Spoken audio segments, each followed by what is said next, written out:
welcome everybody.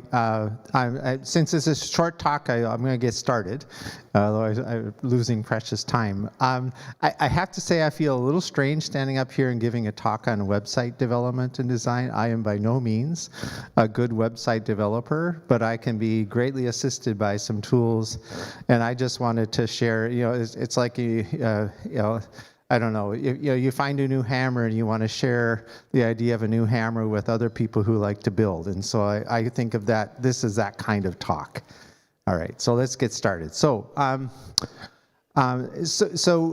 in 2018, at the very start of the exascale computing project, I needed to get a website together really, really fast for the E4S. And so I slapped together this site, and it stuck together, barely serving us over a long span of time. But finally, last fall, I decided we really need to reboot this whole thing. And so I started from scratch, got some nice help from David Bernhold, who's done Markdown-based GitHub Pages sites for a long time. And so I tried to restart the whole process. And this is the first iteration of that experience that I want to share with you. So E4S is this ecosystem for science. It's a collection of GPU portable performant libraries and tools for scientific computing. It was born at the ECP during the Exascale Computing Project. It was how we delivered libraries and tools to application users and the facilities as these machines were being built. Since then, we called it the Extreme Scale Scientific Software Stack at that point. That's how the acronym was built.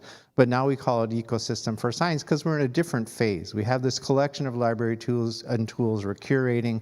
We want to make it available to a lot of users and things like that. And so it's a different mindset. And part of that is having a website that can support users who want to discover on their own what they're doing. So if you're interested, it's just e4s.io. This is the main page of it, and I'll move along. And okay, so let's see. Oh, hang on. All right, there we go. You see that? Yeah, good. Okay. So one of the first things I did to build this site was I just went off and started using Gemini Deep Research reports, and I asked it through a set of prompts. The prompts are stored in the web repository, to build me some documents with lots of citations that looked at not just one individual product, not one individual library or tool, but as a product family. One of the things that E4S tries to do as a value add is create product families. These are things like math libraries, data and viz. So you get this integrated view of how these things can work together, how they're orchestrated, which products tend to be used well with other products, even though they're independently developed. So it's part of the value add that we're trying to provide to users of this ecosystem. So I had to generate these reports, and they're on order of 10 to 25 pages with lots of citations, and then I injected those into a special instance of ChatGPT. So I have my own version, my own GPT that is trained with this set of documents, and then I use that as the foundation for every other activity for the website. For example, and this is the bot, so you can actually go and get this. Now, one of the beautiful things for me was that I don't have to manage accounts, right? You have to have your own ChatGPT account in order to use this. That's a business between you and OpenAI, not me and you. And I really like that model because I don't have money to do that, right? And I don't have the liability. I don't have any lawyer who's going to come and defend me if I cause problems. But you get to use this on your own. And that's all fine and good. You can work it out with OpenAI. But it's very useful to me. Okay, so what do I do with it first? Because I have this foundation, I can create prompts for it.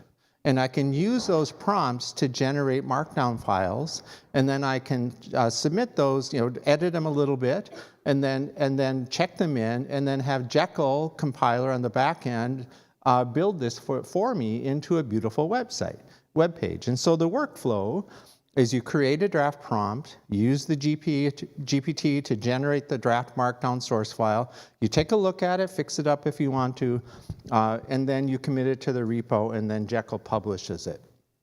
And so I just want to work backwards to show you this result. So here is whoops, did that go forward? Is it not going forward? Oh, I'm not sure what's going on. Hey, let me just quit this quick and restart it. Sorry about that.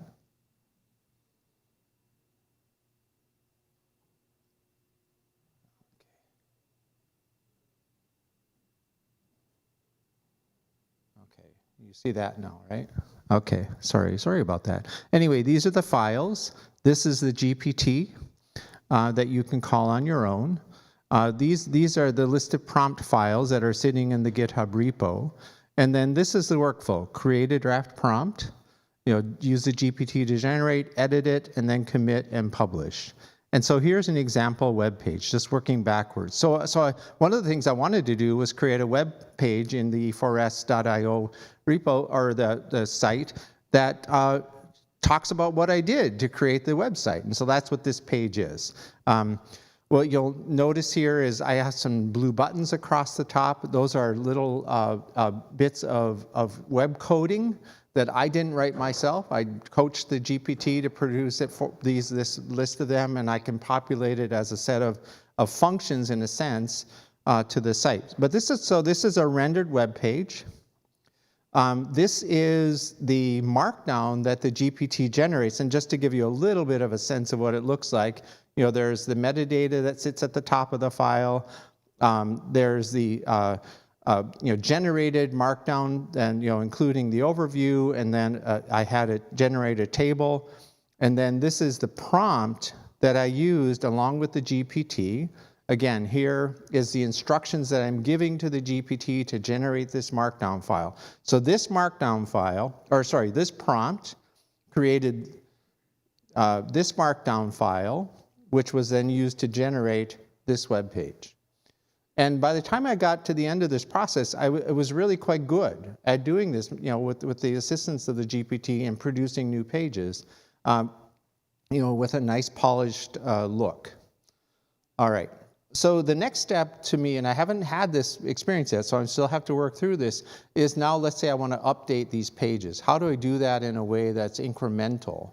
Because that prompt gave me a single shot version of a markdown file. How can I generate an update to that markdown file that is incremental based on incremental changes in the information? And I have to work on that. So again, this is work in progress. Now, I have this bot, and not only can I use it to generate content for the website, I can give it to the users, right? I can give it to them as a resource. And so I'm using the same GPT, and what I'm trying to do is then help the user do good prompts. And so I have this guide bot, I define it and use it, and then I provide that to them along with a menu of prompt attributes and their definitions. So this is for math libraries, for example. And you can see, this I considered a pretty good prompt. I'm developing a simulation that requires solving large partial linear systems on NVIDIA GPUs using mixed precision arithmetic. The code is in C++ and must support MPI. Suggest libraries that provide GPU accelerated solvers and support mixed precision. So how did I build that prompt? Well, I looked at this list of attributes. And again, you can't see this so much, but you can define your problem type. Are you currently using other libraries? Because I might want to recommend something that's compatible. What data structures? What precision? What parallelism model? So all of these attributes are things that will help the bot help you select the right set of libraries and tools. And so to the extent to which you can define these parameters for your problem, you are going to give a better prompt to the GPT so it can provide a better answer back to you. And I have this for all of the various libraries and tools that are part of E4S, the same kind of set of tables. Okay, so some next steps are I want to engage the community in refinement via GitHub discussions and issues. If you go back and look at the main website page, all of these pages have these 3 blue buttons across the top. You can click on one, go to discussions, you can report an issue with the middle one, and you can propose page edits with the last one.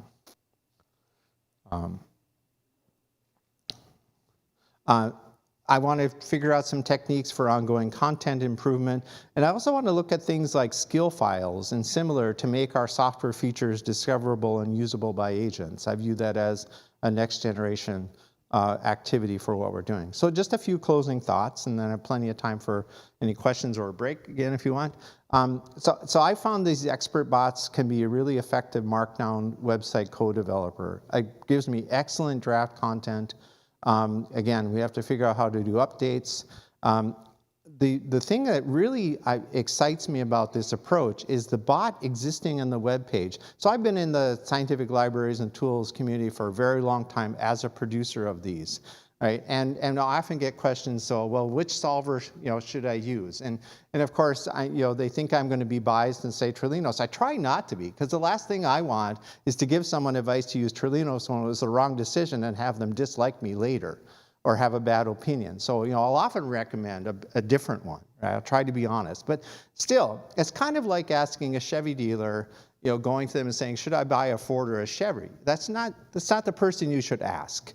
But a bot can provide a more unbiased approach. And so one of the exciting things for me is, for the first time that I can think of, we actually have an ability to give users a comprehensive answer, at least based on the knowledge that these AI bots have about the software products. And by providing these documents to train this bot, and then using other additional information about problem attributes and what you're trying to do, you have a much better chance of getting a great answer from the bot than you might be from any human person, because humans, we don't know what each other's products do, right? And not everybody knows, all of the different library choices that might be out there, for providing a user the answer.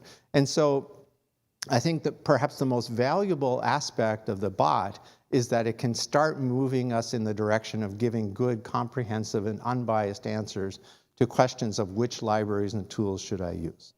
And I think that's it. So thank you for your attention. If there are any questions I think you have, yeah, go ahead, Ann, please. Yeah.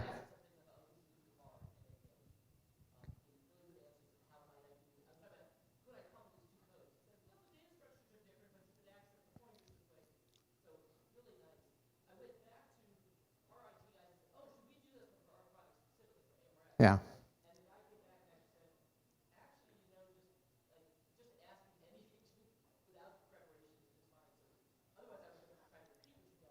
Yeah. Yeah. Yeah.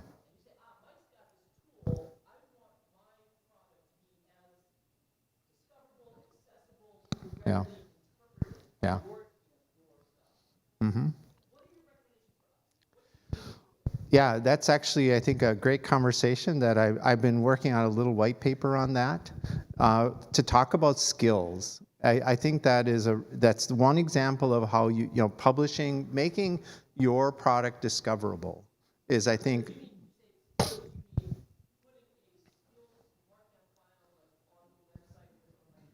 or within your repository. Yeah, yeah. Yeah, and I realize we're out of time here, but yes, I want to have that conversation with you about that, and anybody else who's interested. We need to make our libraries and tools discoverable, right? And to agents. Yeah, go ahead, please. Oh, okay. Let's see. Yeah, okay, we got 1 minute. Okay, please.